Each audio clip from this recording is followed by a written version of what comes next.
Hello विद्यार्थी मित्रांनो, तर आज आपण यूज टू आणि वूड हे ग्रामरमध्ये आपण कधी वापरायचे, कसे वापरायचे, याचे उत्तर कसे करायचे ते पाहणार. त्याचप्रमाणे आपण याचा वापर इंग्रजी बोलताना पण कसा करणार आहे ते पण पाहणार. तर आपण याच्याबद्दल काही नियम आहेत ते पहिले पाहू, नंतर आपण याच्यावरचे वाक्य ते सोडून पाहू. पहा, पहिला याचा रूल काय, नियम काय. Both would and used to are modal auxiliaries. हे काय आहेत, दोन्ही पण मॉडेल ऑक्झिलरीज आहेत. Number 2, they are used to indicate habitual action in the past. आता ही habitual action in the past म्हणजे काय राहते बघा, इथं सांगितलेलं आहे की वूड आणि यूज टू हे दोन्ही मॉडेल ऑक्झिलरी आहे. या दोघांचाही उपयोग भूतकाळातील सवयींची क्रिया सांगण्यासाठी होतो. म्हणजे भूतकाळातील एखादी गोष्ट आपण करत होतो, ती गोष्ट सांगण्यासाठी काय होतं, म्हणजे एखादी सवय होती, म्हणजे तुम्हाला सवय नेहमी आदत होती, एखाद्या वेळेस करत नव्हते पण तुम्ही रोजच करत होतो किंवा नेहमीच करत होते, ती सवयीची क्रिया दाखवण्यासाठी. म्हणजे त्याचा अर्थ काय होते, दोघांचाही उपयोग भूतकाळात आपण एखादी गोष्ट नेहमी करायचो, काय करायचं, नेहमी करत होतो पण आता ती करत नाही असा होतो. म्हणजे नेहमी आपण काय करत होतो, एखादी गोष्टी नेहमीच करायचो, एखादी सवय होती. समजा आपल्याला एखाद्या वेळेस काय होत होतं की आपण गोट्या खेळत होतो, ती आपल्याला सवयच होती, आता खेळत नाही. पहिले आपण पतंग उडवत होतो नेहमीच, आता उडवत नाही.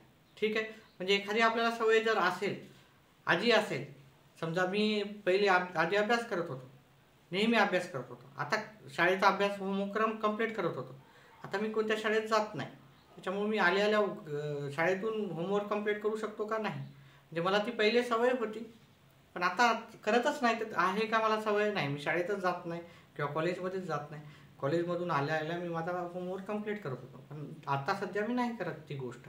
भूतकाळात एखादी सवय होती जी की आत्ता नाही. हे तुम्ही नित्य नियमाने ती गोष्ट करत होते, कधीतरी नाही, नेहमी गोष्ट करत होतो, तेव्हा आपण कधी काय वापरतो, हे मॉडेल ऑक्झिलरी म्हणून यूज टू आणि वूड वापरतो.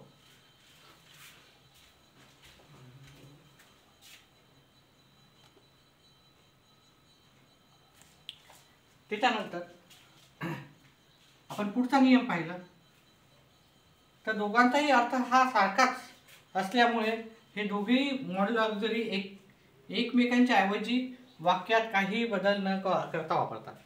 मग आता आपल्याला परीक्षेमध्ये उत्तर लिहायचे आहेत. सर हे तर सारा ठीक आहे, आम्हाला नियम सांगितले होते, पण आम्हाला परीक्षेमध्ये करायचं आहे. परीक्षेमध्ये करताना काय करायचं बघा, दोघांचाही अर्थ सारखाच आहे, त्याच्यामुळे जिथं यूज टू आहे तिथं वूड लावायचं, आणि जिथं वूड आहे तिथं काय करायचं, यूज टू लिहायचं. जिथं यूज टू आहे म्हणजे काही बदल करायचा नाही, बाकीच्या वाक्यामध्ये काही बदल न करता, हे लक्षात ठेवा, बाकीच्या वाक्यात काही बदल करायचा का आपल्याला, नाही करायचा, एकही शून्य बदल, बाकी वाक्य जशाला तसं.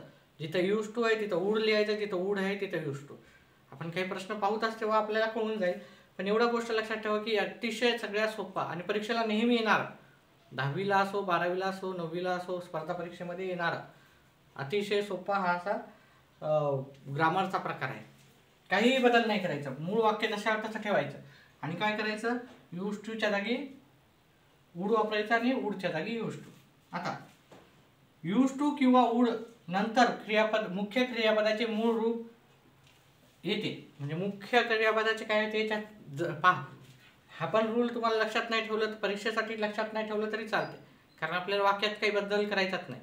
पण जेव्हा तुम्हाला बोलायचं असेल, तुम्हाला इंग्लिश इम्प्रूव्ह करायची असेल, तर काय करावं लागणार तुम्हाला, वूडच्या नंतर किंवा यूज टू नंतर क्रियापदाचं पहिलं रूप वापरायचं, मूळ रूप, ज्याला मूळ रूप म्हणतो. जसं की प्ले है, रन है, सिंग है, अशा ह्या गोष्टी आहेत. पहा, used to play, would play, used to sing, used to dance, used to play cricket, अशा भरपूर गोष्टी आपण याच्यातून सांगू शकतो. म्हणजे आपल्याला काय करायचं, परीक्षेपुरतं जर पाहिलं तर जिथं वूड आहे तिथं यूज टू लिहायचं, जिथं यूज टू आहे तिथं वूड लिहायचं.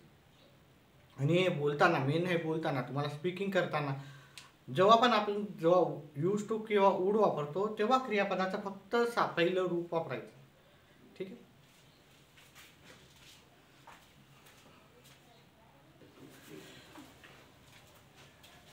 तर चला आपण काही उदाहरण न पाहू याच्यावरचे आधारित. पहिलं उदाहरण पाहू, I used to play cricket. आता वाक्य तुम्हाला वाक्यामध्ये किती काय मोठा असणार. Used to play cricket in ground, in the morning, in the evening, काय लिहायचं. वाक्य काही असो, काही कितीही मोठा असो, काही फरक पडत नाही. ठीक आहे. ही माझी सवयच होती पहिले की नेहमी काय करायचो, नेहमी मी क्रिकेट खेळायचो. माझंच उदाहरण घेतलं इथे. I used to play cricket. आता आपल्याला म्हणतात की याला काय करा, यूज टूच्या जागी वूड वापरायचं. यूज, रिराईट,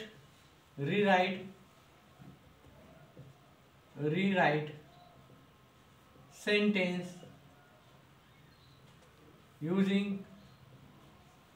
इथं यूज टू असेल तर वूड लिहून याचा अर्थ काय होते, रिराईट सेंटेन्स युजिंग वूड, म्हणजे वूड वापरून पूर्ण सेंटेन्स पुन्हा वाक्य लिहा. मग काय करायचं आपल्याला, काय नाही करायचं वाक्यामध्ये, काय करायचं या यूज टूच्या जागी वूड लिहायचं, बाकी वाक्य जशाला तसं. म्हणजे आय वूड प्ले क्रिकेट. ठीक आहे, सोपं आहे. त्याच्यानंतर दुसरा प्रश्न येतो. आय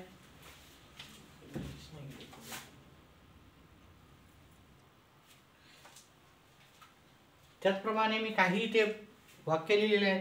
पहा आपल्याला प्रश्न काय विचारतात, रिराईट द सेंटेन्स युजिंग वूडच्या जागी यूज टू आणि यूज टूच्या जागी वूड. मग आपल्याला काय करायचं आहे आता इथे ह्या सेंटेन्समध्ये, ह्या वूडच्या जागी मी काय करत, वूड असेल तर यूज टू लिही आणि यूज टू असेल तर वूड लिही. आता इथे वूड आहे तर मग मी काय करेल, I used to spend hours under it. बाकीचं वाक्याला काही चेंज करायचं नाही, फक्त वूडच्या जागी यूज टूच वापरायचं, बाकीचं वाक्य जशाला तसं.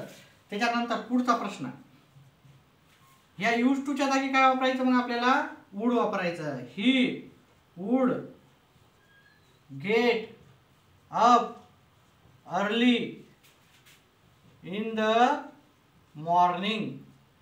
पहा इथे पण काय केलं मी, जिथं यूज टू होता तिथं वूड वापरलं की नाही. मग आणि बाकीच्या कोणत्याही वाक्याला कुठेही मी बदल केलेला नाही, जशाला तसा लिहिलेला. तिथं पुढचं दे वूड, मग दे वूडच्या जागी काय करायचं, दे यूज टू, वूडच्या जागी काय करायचं, used to swim in the pool. अजून काही 2-3 प्रश्न पाहू. ठीक आहे,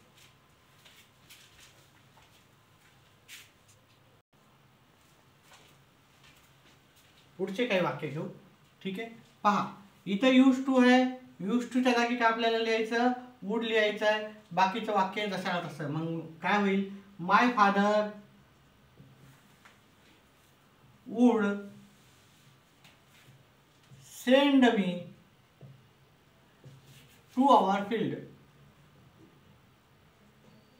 ठीक आहे, अशा प्रकारे आपलं उत्तर अतिशय सोपं झालेलं आहे. त्याच्यानंतर पहा इथे यूज टू आहे, यूज टू, ह्या यूज टूच्या जागी काय वापरायचं, वूड वापरायचं. The sound would captivate me. The sound would captivate me. त्याच्या पुढचं यूज टूच्या जागी वूड आणि वूडच्या जागी यूज टू. आता इथं यूज टू आहे तर वूड वापरावं लागेल.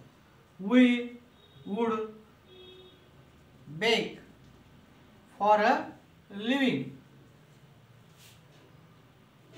हे शेवटचं तुम्ही मला हे सॉल्व करायचं आहे आणि कमेंट बॉक्समध्ये याचं उत्तर पाठवायचं आहे. व्हिडिओ जर समजला असेल तर याचं नक्कीच तुम्ही याचं उत्तर पाठवा, कमेंट करा.